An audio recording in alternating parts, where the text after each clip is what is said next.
Sudah waktunya, kamu harus kembali ke selmu. Aku akan menunggumu di sini jam segini besok. Bai Cheng melihat Chen Ping dan berkata dengan suara dingin. Tapi aku tidak ingin kembali. Chen Ping setelah selesai berbicara, dia melihat ke lonceng perunggu yang jaraknya ratusan meter. Dengan lambaian tangannya, kilatan cahaya spiritual datang seketika, dan lonceng perunggu itu hancur berkeping-keping, dan tidak ada suara untuk sesaat. Bai Cheng sedikit terkejut saat melihat polisi benar-benar merusak barang-barang di penjara. Semua orang juga kaget, meskipun para tahanan di sini dapat berkelahi satu sama lain, mereka tidak boleh merusak barang-barang di penjara, dan peraturan di penjara harus dipatuhi. Jika sudah waktunya bersantai, Anda harus kembali ke sel. Setelah bertahun-tahun, tidak ada seorang pun yang berani melanggar peraturan di penjara. Namun kini, polisi tidak hanya tidak mematuhi peraturan di penjara, mereka bahkan menghancurkan bel perunggu di penjara. Ini benar-benar melanggar hukum. Kakak laki-laki Yao Mei memandang polisi wanita itu dengan cemas. Bahkan jika polisi itu kuat, mustahil baginya untuk melawan seluruh penjaga penjara. Bahkan jika dia bisa bertarung dengan penjaga penjara, dia tidak akan mampu melawan seluruh rumah tuan kota dan seluruh kota binatang. Para beku lainnya juga melihatnya dengan kaget, tidak tahu harus berbuat apa untuk sesaat. Beberapa biksu mulai kembali ke sel mereka, sementara yang lain menunggu dengan lambat, ingin melihat apa konsekuensinya. Sialan, kamu gila sekali, kamu tidak berani mematuhi peraturan penjara, dan kamu bahkan merusak lonceng perunggu. Seorang penjaga berlari dari kejauhan. Penjaga ini tingginya 3-4 meter dan beratnya mungkin lebih dari 1000 kilogram. Saat dia berlari ke arahnya begitu cepat, dia sebesar bukit. Setiap kali satu kaki menyentuh tanah, tanah bergetar. Pada saat ini, banyak biksu berdiri di sekitar, semua orang menahan napas dan menatap, jantung mereka berdebar kencang, penjaga penjara diberangkatkan, dan mereka semua menjadi lebih jujur. Penjaga itu menangkap penjaga itu, tetapi penjaga itu mengulurkan tangannya dan meraih pergelangan tangan penjaga itu. Sosok penjaga itu berhenti seketika, dan sekeras apapun dia berusaha, dia tidak bisa bergerak sama sekali. Aku tidak ingin menyakitimu, jadi jangan ikut campur urusanmu sendiri dan pergi dari sini. Begitu cangkul itu dibuang, penjaga itu langsung terlempar keluar dan terjatuh dengan keras ke tanah, menimbulkan semburan debu. Adegan itu benar-benar sunyi, dan semua orang tercengang. Tidak ada yang menyangka polisi berani menyerang penjaga. Ini hanyalah pemberontakan melawan Tiangang. Bahkan Bai Cheng pun memasang ekspresi terkejut di matanya. Nak, kamu berani memukul penjaga, kamu memang berani. Bai Cheng berkata pada Chen Ping. Chen Ping hanya tersenyum tipis, lalu perlahan menoleh dan melihat ke dalam kabut putih tak jauh di belakangnya. Di arah ini, Kapten Zhou memata-matai segalanya.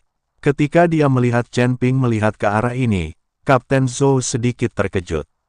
Kedua orang itu saling memandang, seolah-olah mereka bisa melihat satu sama lain. Tapi hanya melihatnya sekilas dan menoleh ke belakang. Kapten, anak ini melanggar peraturan dan memukul penjaga kita.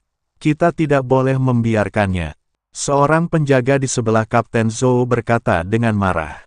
Perhatikan, waktu pelepasan akan diperpanjang selama 10 menit.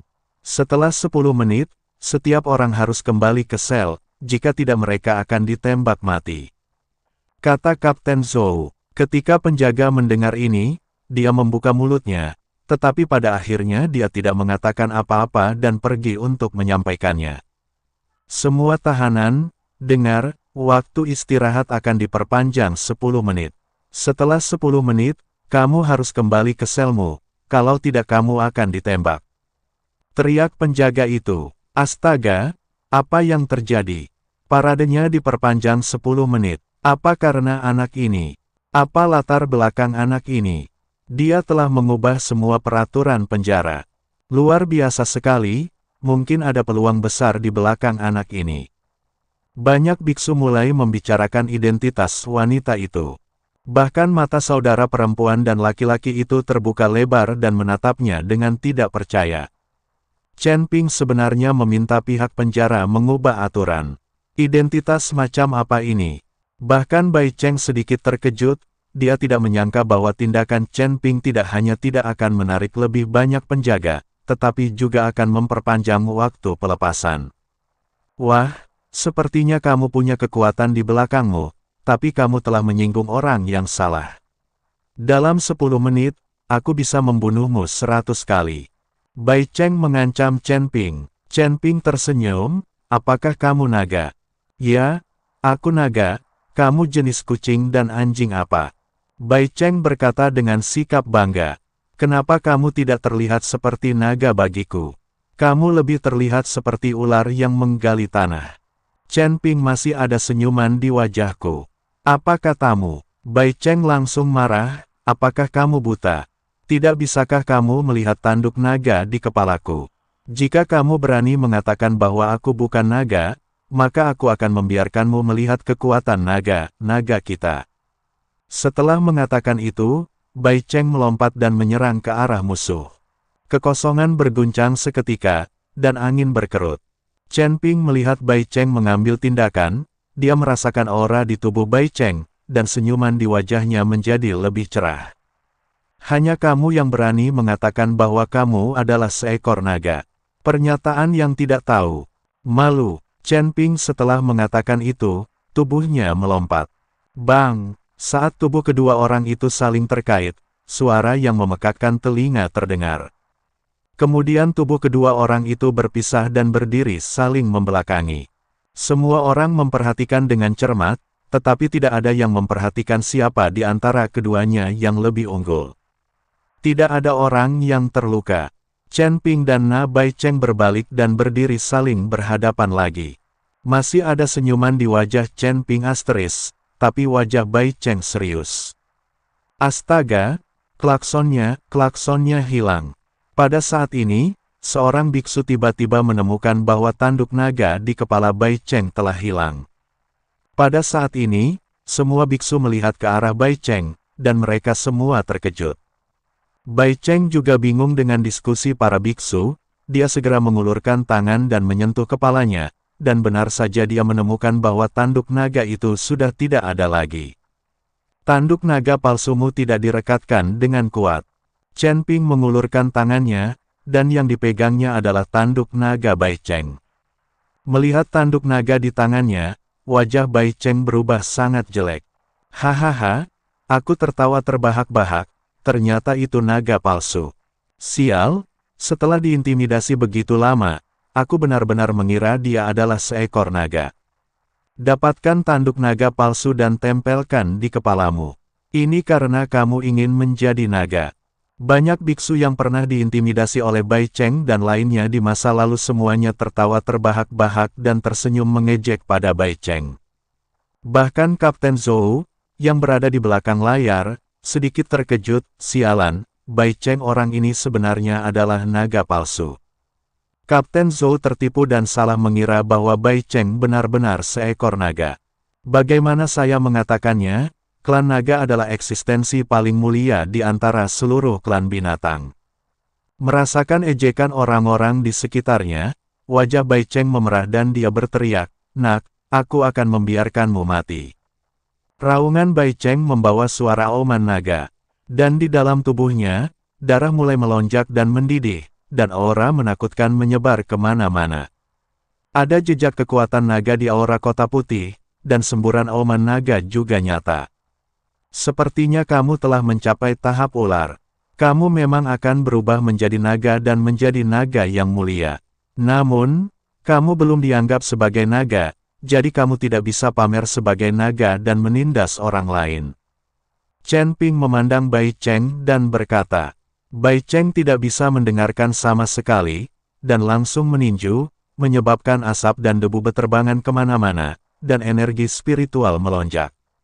Ledakan, sejumlah besar pasir dan batu beterbangan menutupi segalanya, dan pada saat yang sarna Bai Cheng berubah menjadi wujud aslinya, seekor ular putih sepanjang 100 meter, membuka mulutnya yang berdarah, dan menuju ke tengah. Melihat pemandangan ini, semua biksu berkeringat karena ketakutan. Sosok Bai Cheng sedang terbang di pasir dan bebatuan yang berterbangan, namun dalam sekejap, sosok Bai Cheng menghilang.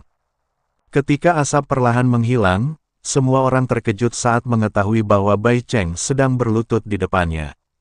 Dan Chen Ping masih memiliki senyuman di wajahnya. Mata Bai Cheng penuh dengan ketakutan dan rasa hormat, dan semangat juang yang baru saja hilang telah hilang dari tubuhnya, jadi dia berlutut di depannya dengan hormat.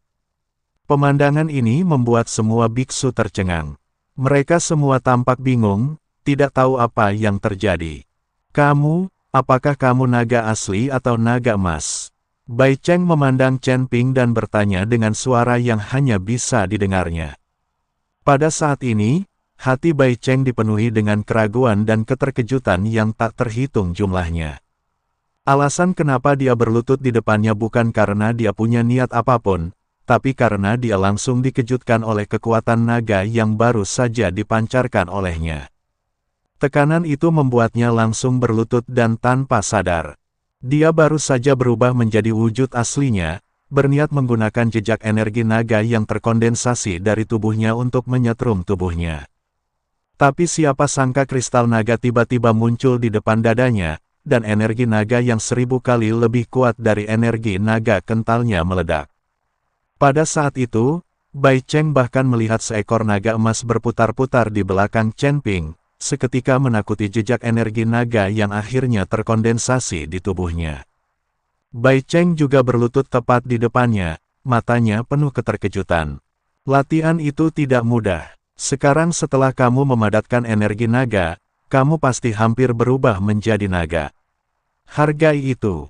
Chen Ping pada saat ini, dia berkata kepada Bai Cheng dengan nada yang lebih tua. Bai Cheng bersujud di tanah dan berkata dengan tulus, "Murid, mohon patuhi ajarannya." Hati Bai Cheng berubah dari kaget menjadi gembira, karena kata Chen Ping berarti dia tidak akan dibunuh. Dan jika Anda menyenangkan wanita itu dan mendapatkan bantuan naga sungguhan, itu akan sangat membantu Anda untuk berubah menjadi naga. Kapten Zhou sedikit mengernyit saat dia melihat pemandangan di depannya. Dia tidak begitu jelas tentang apa yang baru saja terjadi, dan dia bahkan tidak tahu mengapa Bai Cheng tiba-tiba menjadi begitu hormat dan bahkan berlutut di depannya. Waktunya telah tiba, semuanya kembali ke selmu. Saat ini, seorang penjaga berteriak keras. Setelah mendengar ini, Chen Ping berbalik dan berjalan menuju sel untuk menjelajahi rahasia pohon kuno, tidak terburu-buru. Beku lain juga mengikuti di belakangnya. Banyak beku datang dan mendekatinya satu demi satu. Ketika saudara laki-laki Yao Mei melihat ini, dia mengikutinya dari dekat, terlihat sombong. Lagi pula, di seluruh penjara, dialah satu-satunya yang bisa mendekati narapidana, dan biksu lain akan iri padanya. Bai Cheng terbaring di tanah, menunggu sosok wanita itu benar-benar menghilang sebelum Bai Cheng berani bangkit perlahan dari tanah. Kakak ipar, apa yang terjadi barusan? Kenapa Bai Cheng tiba-tiba berlutut di hadapanmu? Kembali ke sel, saudara laki-laki Yao Mei mengikuti polisi itu dengan rasa ingin tahu dan menanyakan hal itu. Dan dia langsung menelepon Chen Ping kakak iparnya. Tidak pada awalnya, pria ini curiga Chen Ping sedang bermain-main dengan adiknya. Kamu tidak boleh berteriak, siapa kakak iparmu? Chen Ping cepat diingatkan, aku tidak berteriak, kamu adalah kakak iparku. Jangan khawatir, jika adikku tidak mengikutimu setelah kita keluar, aku tidak akan mengenalinya. Biar ku beritahu, adikku sebenarnya cukup baik. Dia cantik, bermartabat dan murah hati. Yang terpenting adikku masih gadis muda. Jika kamu menginginkan adikku, itu tidak akan menghentikanmu untuk menemukan wanita lain. Pria dewasa mana yang tidak memiliki beberapa pasangan kultivasi ganda? Kakak Yao Mei hanya ingin menjalin hubungan dengan Chen Ping sekarang. Bagaimanapun, penampilan Chen Ping sudah cukup untuk membuktikan bahwa Chen Ping bukanlah biksu biasa, dan pasti ada kekuatan di belakangnya. Mendengarkan kata-kata saudara laki-laki Yao Mei, dia tidak bisa menahan senyum pahit. Tampaknya saudara laki-laki Yao Mei tidak dipenjara secara tidak adil.